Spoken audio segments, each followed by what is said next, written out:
नमस्कार, आप देख रहे हैं हरिभूमि टीवी और आज हम बात करेंगे प्रधानमंत्री नरेंद्र मोदी के 2 दिवसीय जापान दौरे के बारे में। जी हां, प्रधानमंत्री नरेंद्र मोदी शुक्रवार को अपने 2 दिवसीय जापान दौरे के लिए टोक्यो पहुंच गए। ये बतौर प्रधानमंत्री उनकी 8वीं जापान यात्रा है और टोक्यो पहुंचते ही स्थानीय कलाकारों ने होटल में गायत्री मंत्र से उनका भव्य स्वागत किया। इसके बाद उन्होंने वहां रह रहे प्रवासी भारतीयों से भी मुलाकात की। अपने दौरे की शुरुआत में पीएम मोदी ने भारत जापान की जॉइंट इकोनॉमिक फोरम की बैठक को संबोधित किया। अपने संबोधन में उन्होंने भारत को निवेश के लिए दुनिया का सबसे बेहतर स्थान बताया। उन्होंने कहा कि भारत और जापान में सहयोग की असीम संभावनाएं हैं।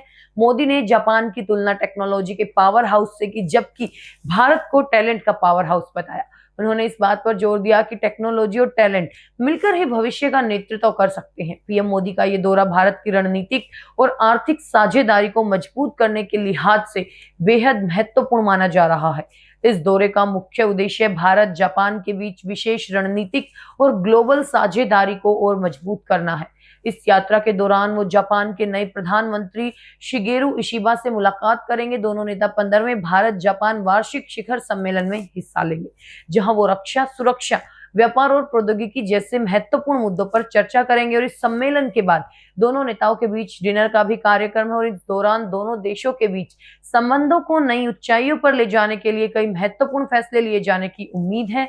जापानी मीडिया रिपोर्ट्स के अनुसार इस यात्रा के दौरान जापान भारत में 10 ट्रिलियन येन लगभग 5.93 लाख करोड़ रुपए के निवेश की घोषणा कर सकता है।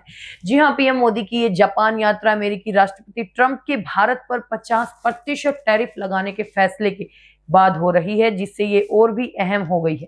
जापान भारत का एक प्रमुख रणनीतिक साझेदार है और दोनों देश मिलकर चीन की बढ़ती आक्रामकता को रोकने का प्रयास कर रहे हैं। अपने जापान दौरे के बाद प्रधानमंत्री मोदी 31 अगस्त को चीन पहुंचेंगे। जापान में अपने दूसरे दिन यानी 30 अगस्त को पीएम मोदी मियागी में उस फैक्ट्री का भी दौरा करेंगे जहां भारत के लिए बुलेट ट्रेन के कोच तैयार होते हैं और ये दौरा दोनों देशों के बीच तकनीकी सहयोग को और बढ़ावा देगा।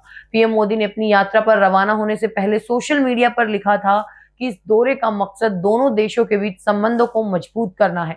जापान और भारत के बीच बढ़ते सहयोग से एशिया प्रशांत क्षेत्र में स्थिरता और समृद्धि को बढ़ावा मिलने की उम्मीद है।